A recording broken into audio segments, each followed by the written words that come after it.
Hello, everyone. I'm Mario Florio from NBC 10. Welcome back to a Food Podcast, the place you can come to listen to all of the great things happening on the local food scene, the local restaurants we have, the great companies making delicious food products, and the fun community events that feature local cuisine. Joining me now is Ethan Farrell from Sunset Farm in Narragansett to talk about the great food that they have there. Thank you so much for coming in. Yes, Mario. Thank you for having me. I appreciate it. Tell me, first of all, for folks who don't know, give us a little history about Sunset Farm. So Sunset Farm was founded in 1864.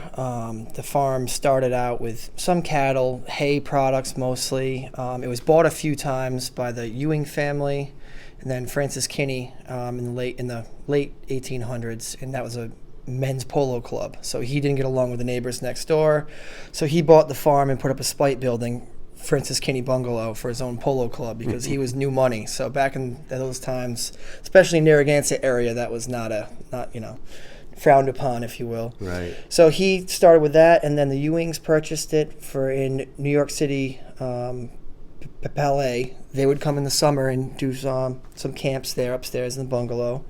And then the town bought the property in the late 80s, and it's land trust protected now. It can only be used for farming. So it will never be built up, if you will, and all that. So, and then we came in 1999. My family and I moved in, and the place was really run down. The barn was swaying, the fields were really in rough shape, fencing and all that. So we brought the place back from the dead, and have really transformed it into a Narragansett South County spot that people really enjoy our meats and our fresh produce. And then after I graduated college, I wanted to incorporate food trucks. That was my biggest thing, to cut down on food waste and just do some new stuff that we weren't really using in the stuff that was sitting around that we could utilize better. Yes. So you pretty much grew up with since farm life. 7 years old at Sunset. That's when we moved there. So that's all I've really known. And So tell us about what you have now. When people come to the farm, what can they do? What can they get? We have fresh baked pies and cookies, as you tried earlier. We also do some breads and stuff like that. A lot of fresh produce, so all different, everything from zucchini, summer squash, peppers, a few different kinds of peppers, hot peppers, sweet peppers, fresh pickles I make in-house. So we have house pickles, mozzarella, all your greens for your salads, strawberries and blueberries, fresh fruits, plums, peaches, nectarines, cantaloupes, and honeydew melons, that type of stuff. So all that good farm and fresh corn, stuff. Of course, plenty of corn. Of course, lots and lots of corn. I think it was 42 bags on this past Sunday we sold, so it was pretty crazy. Yeah. And then we also have the sauces, all different label sauces, private label, barbecues, hot sauce, marinades for steak, chicken, pork. So if you buy a steak, there's marinades there also. And now we've done a lot of hand-cut steaks as well, New York strip, fresh filet, the steaks that we just can't keep up with. We're able to keep some stuff in-house, and that helps supplement weekends when it's really busy, for sure. Oh, I'm sure. Yeah. In this day and age, how challenging is it, or how have you been able to keep the farm thriving and staying alive? Well, in the past 2 years, the costs of obviously fuel and seed and fert to keep up with all that, and labor has gone crazy too. So it's been a few different challenges in different ways. So you've had to improvise, and we cut our tomato crop down a little bit. Corn this year with the drought, we're not really sure how that's going to go yet. So we'll see in September what kind of yield we'll have, because with 120 cows, that's a lot of cows to feed all winter, especially if you want to keep them with the natural products, without cutting corners and stuff. That's very important to us. So. Now, you mentioned when you came on board, you kind of wanted to venture out into the food truck business. So tell us how that's been going. So we bought our first food truck in 2016. It was built in Georgia. I went down. I was 23 when I bought my first one, so that was exciting. Went down and picked it up in the middle of nowhere. It's a big food truck warehouse. And we went it was 28 feet, so I kind of wanted a drivable, smaller one to start. So we kind of did it backwards. We bought the big one first, and now we just built our second truck, a Freightliner, that's smaller, drivable for private parties, because we've done a lot of private parties over the years.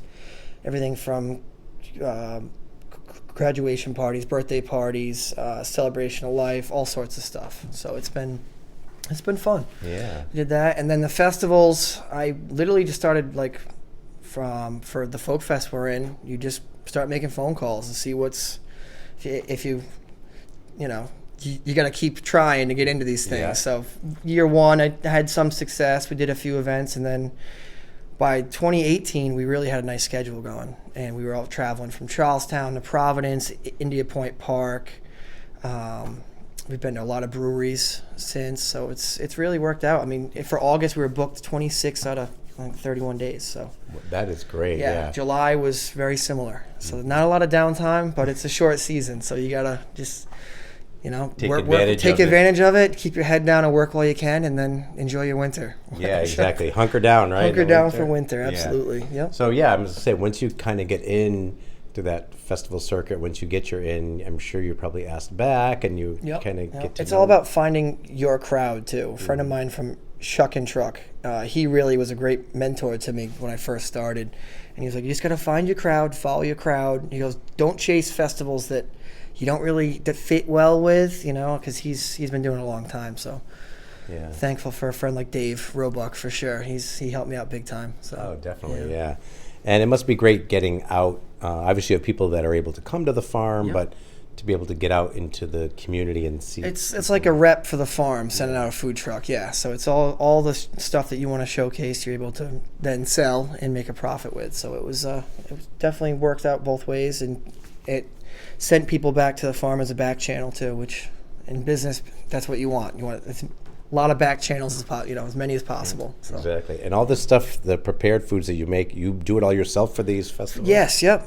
My father and I, we do most of the smoking, from the briskets and pork and chicken. We do most of that, and then our staff will help out with the lettuce, tomato, onion, all that prep, keeping stuff, making skewers, cooking steak. I usually have one or two guys help stock the trucks a couple days before, and it's quite a process for a big festival. It takes, for next week's festival, we'll start on Wednesday, and then the festival starts Friday, and then you're not done cleaning until about Tuesday, by the time everything's put away and ready for the next one. So it's a process, a lot of hours, but it's worth it for sure. Yeah, and I'm sure after you've done it, you kind of get it down. We have checklists now. A lot of my staff, a few guys are really great that kind of help keep stuff together for me, because it's a lot for one person for sure. Oh, yeah, definitely. Yeah. All right, so I love hearing all about the farm and everything you do, but now I got to get down to the nitty gritty and time to taste some of the food. So if you can just describe to me, first tell me what this is. That is the braised short rib grilled cheese. So we braise that and then slow cook it in the oven for about 4 hours. And it's fresh from the farm, so it's locked in with all different flavor, a nice little rub on it, and it's excellent. Yeah. And what kind of cheese do you use? Do you have Just a specific kind? the American cheese with thick Texas toast. That's the key. Really, because we tried with different breads, but Texas toast is the only bread that could really lock in the flavor. And if it had some juice, it could hold it. Yes. All right, I'm going to give it a try here. Oh my God, that flavor, so good. What's your secret? If you can tell us without giving it away. We do some carrots and celery. The bone broth we do ourselves, so that's where a lot of the flavor, when it's cooking in the oven, it just continues to sit in that, marinate in that, and that definitely helps big time.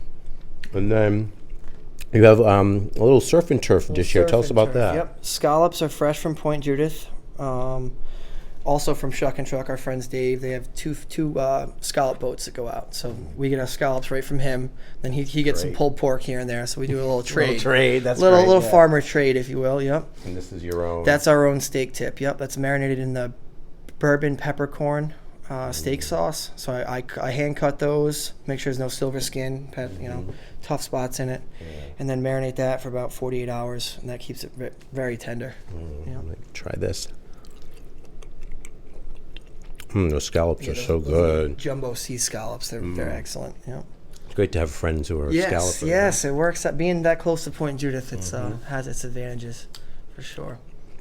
The flavor on that beef too is really good. Yeah, it is. What was the sauce you said, or what was the? It's a bourbon peppercorn steak sauce. Yeah, so it's got a little sweet, but you can still taste the peppercorn for sure. And I see a mac and cheese with some kind of meat. You said that's kind of new? Yes, that's new. So we're smoking the mac and cheese with some Gouda, some sharp cheddar. A friend of mine was working on this at the fair, and we were talking about mac and cheese for this festival. So it's one of his ideas I'm working on. And it definitely adds a lot of different flavor, different flavor with the smoke for sure. I'm gonna try that. Yeah, try that. Oh my God. Yeah, that smoky flavor you taste. Yep, Yeah. yep. No, this is so good. And we have the pulled pork over here. There's some French fries. Can't go wrong with fries, right? No, can't go wrong with fries. So tell us again about your different sauces. How many different sauces you have? Oh, there's about 20 different sauces at the farm now. Everything from raspberry chipotle, spicy chipotle. There's a Applejack barbecue, smooth and spicy barbecue. Kansas City style barbecue is a new one. What else do we have there? Yeah, so a few different those, and smoky bacon ketchup. All different marinades we have as well. Wow. Yep. Yeah, I my eye went to the smoky bacon ketchup. I think that is going to be one of That one's very on my to-do list. Now, I love all the savory stuff, but I know you said you do desserts as well. Tell us what this is here. Yes, so we have a fruits of the forest pie, blackberries, apples, strawberries, and rhubarb. And yes, that one. So it's a little more tart, not as sweet as the very berry pie. And then we have all different strawberry, rhubarb, apple, classic blueberry, peach blueberry, peach berry is very good as well.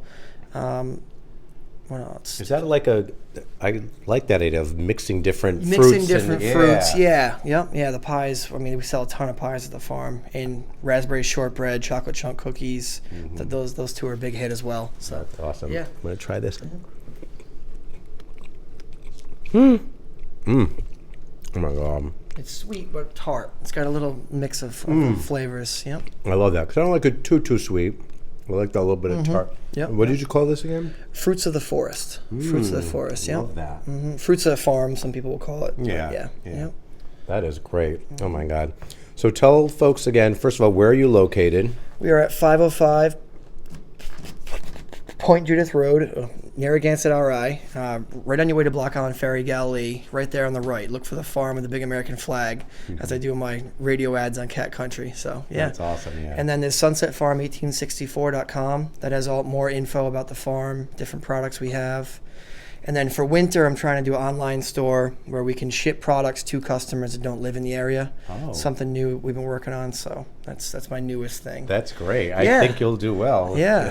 Hopefully, yeah. Everything from our sauces to steaks. The pies, I'm a little weary on shipping. They're pretty delicate, so I don't really want to ship a pie yet. But Exactly. we'll figure something out there. Yeah, but the other stuff definitely you can. Yeah, definitely. Yeah, and you're on social media, I assume, too? Yep. We have Facebook, Sunset Farm, Instagram, and yeah, I got all that too. All right. Ethan Farrell, Sunset Farm, Narragansett. Thank you so much for coming in and for sharing your delicious food with us. Thank you for having me. And good luck with the farm. Thank you. And definitely check them out. Sunset Farm in Narragansett. They will make you go, mmm.